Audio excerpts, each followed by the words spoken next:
So I was just putting away my chainsaw bag, and I thought I'd make a quick video sharing how I've been carrying my chainsaw for quite a few years.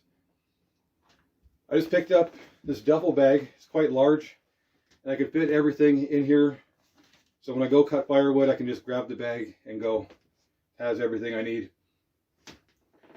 All I had to do was cut a slit in the front for the bar to stick out. And I'll show you what I keep inside. It's got a carrying strap and a shoulder strap.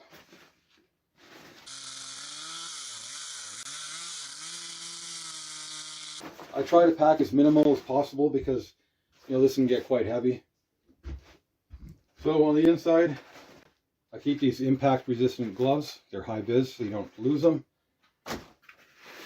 I like to wear a hard hat. I know not everybody does, but a lot of times you get limbs falling from the tree.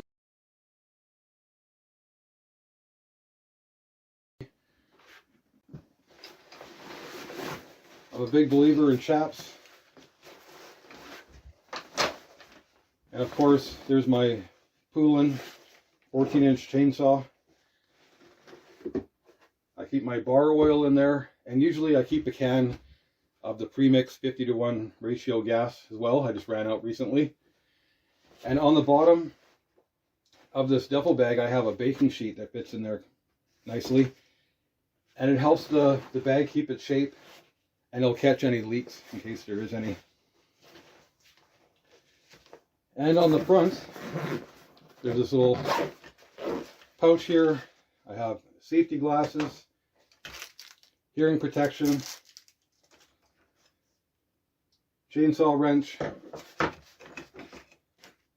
round file. I have this paintbrush. I like to brush away any sawdust around the bar oil or the gas cap to keep any sawdust from getting inside. I have this little stump vise that I made quite a few years ago, and a wedge. And that's pretty much it. Everything fits in this bag. It's easy to carry, and thanks for watching.